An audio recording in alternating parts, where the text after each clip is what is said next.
Welcome to another episode of Third and Three with Coach Roger Holmes. I'm Jason Holcomb, joined as always with the coach. Coach, we've also got assistant head coach Nick Collins, and we've been talking now for several episodes about varying topics on how to help our student athletes be the most successful and give them the best opportunities to perform at the next level. We've talked about everything. We've talked about strength training as we're out of school. We've talked about academic eligibility. We've talked about all kinds of social media and how to use it responsibly. But one of the areas that we've seen in different venues is parental expectations. And I know in this environment now with so many travel leagues, and I see so many parents get so deeply invested in their children's performance, I know that can create challenging circumstances when I know both of y'all for at least 20 years now, and I know that you're always trying to put kids in the best position to be successful. Every one of them, from the guy that's on the bench all the way to the stud that's going D1.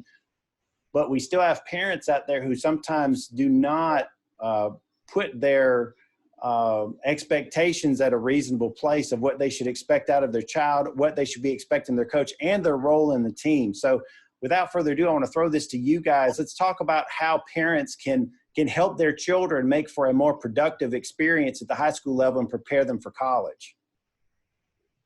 Well, I'll go first, and then we'll kind of jump back and forth here. Maybe handle this kind of like a one-on-one kind of deal. But I think, to me, Jason, the most important thing for a parent is to allow their child to be a child, okay? And I'm saying that starting at a young age now.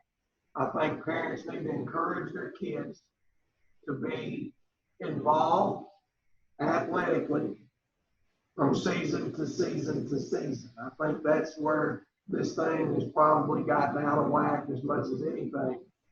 Parents decide, hey, I want my kid to be able to go play professional baseball, or I want my child to be a Division I football player, or I want my child to be playing in the NBA.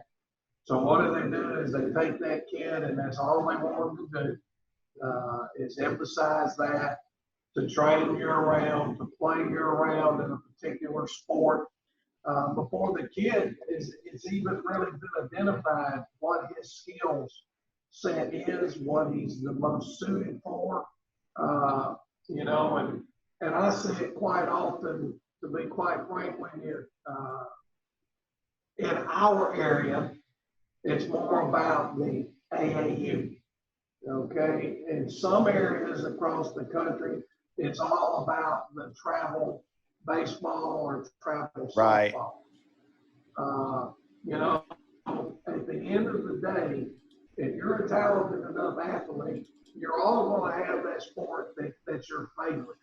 But I think at the end of the day, as a parent, all the doctors and people are telling you that specializing in athletics is not good. I want a football player to go play basketball. If he's not playing basketball, I want him to wrestle. When it goes to the spring, I love to watch him go play soccer or run track or play baseball, because they're cross-training. They're learning to do a lot of different things. Now, at some point in a young man's career, he might have to start making a choice before he can ever even get out of high school, because he's marginal in where he is and which one he's going to be able to. So for me, the parent needs to allow the kid to be a kid. They need to allow the coach to help determine what position that child needs to play that he's going to have the most success at. I'm rambling a little bit, so let me turn it over to Coach Collins right here. Well, Jason, I think for me, parents understanding their role in the process. And it gets frustrating sometimes when you're handling these situations and the lines get blurred between what the coach is responsible for and what the parent is responsible for. And then the parent understanding that we have our kids' best interest at heart. When our kids get recruited, that's a feather in our cap.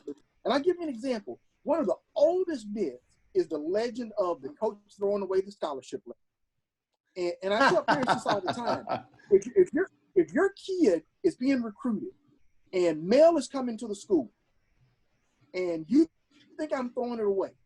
If your kid is seriously being recruited, that same mail is coming to your house, and that phone call is coming to your house. So there's no way for me to take paper and persuade someone from recruiting your child.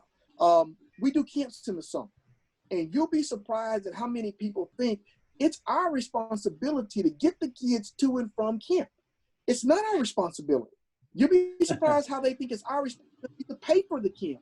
It's not our responsibility. It's not our responsibility to sign them up for the ACT and SAT. It's not our responsibility to sign them up for the camps. That's a parent's responsibility, and they need to understand anything that we do above and beyond that is out of the love for our kids, not because it's our responsibility. And too many times the parents are trying to put that on the coach, and if something goes wrong, they want to blame the coach for the lack of success in recruiting for their child and not looking at themselves. So it sounds like to me, basically, as we're wrapping things up, that it goes back to realistic expectations. You know, have a realistic picture of your child, making sure that they're well-rounded. You know, Coach talked about making sure that they're participating in a variety of sports. And I'll give a fantastic example. You know, Jaquez Donut Evans was a very integral part of our soccer program for the previous 3 years. And it's only been in this last year, due to his commitment to go to Division I level, that he's not participating on our soccer team.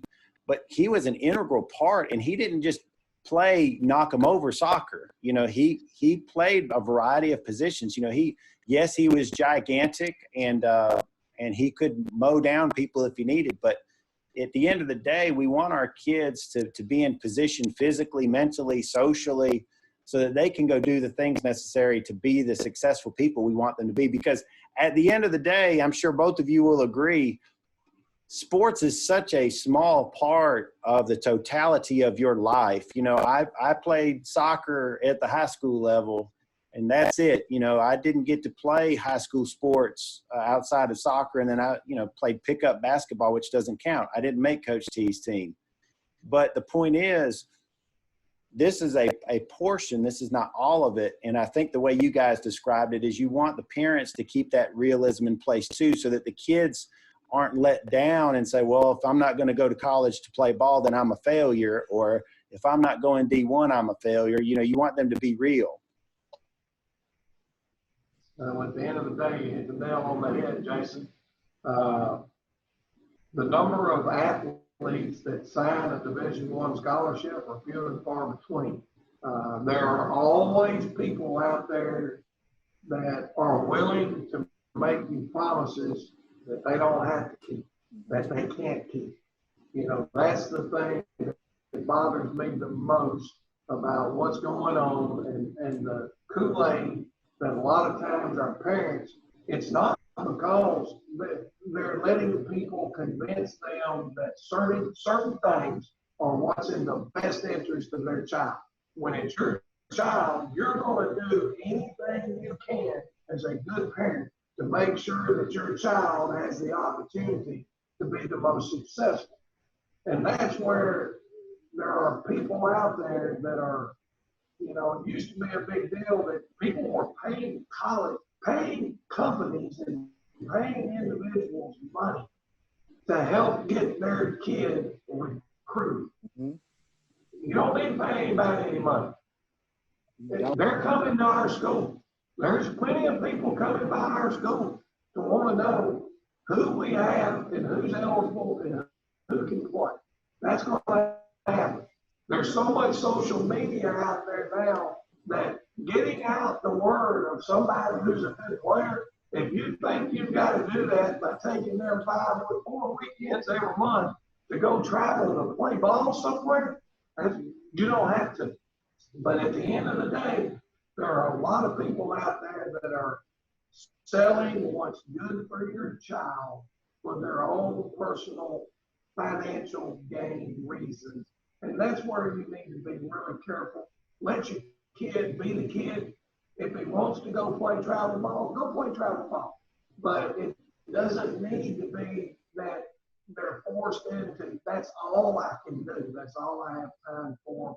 You know, I've had the same conversation. I've got a granddaughter who's really, really good athlete. And her mom called me the other day and was talking about she plays travel softball. And I'll brag on her. She's listed right now, she's an 8th grader. And she's considered one of the top 100 softball players in America in her class. She's good. Well, then she, you want to go play some AAU basketball too. How much is too much? If you're going to be on the road playing AAU basketball every weekend when you're not involved in a softball tournament, is that too much? Those are questions that you have to ask, because physically, the body's not made for that. To constantly be on the grind. And hey, she's an 8th grader. I just concerned sometimes, and we've had that talk. I'm glad you brought up that example because it hits it a little home. Coach Collins, is there anything else you'd like to say before we call it a day? No, I just think, again, parents have realistic expectations and trust your coaches. We do this for a living. We make the contacts. We're good at what we do, and allow your coaches to guide you a little bit. That's something I can attest to, and I'm not just drinking the Dublin Irish Kool-Aid either. I can speak to this. We have some very fine coaches who have a diverse set of backgrounds from the collegiate, high school level, variety of different sports. And we're going to do everything that we can to make sure that our student athletes are in a position to be successful. We want to thank you guys so much for joining us. We're going to have more episodes going out across these weeks. Hopefully we'll get to a point where we can actually be sitting in the same place. We're a little bit further than 6 foot apart. Want to wish people continue to stay safe. Please observe all the things that we've got in place here. We want to make this curve flat as it can be, and hopefully we'll be back talking about X's and O's, and we'll be talking it out there in front of Shamrock Bowl. This has been 3rd and 3 with Coach Roger Holmes.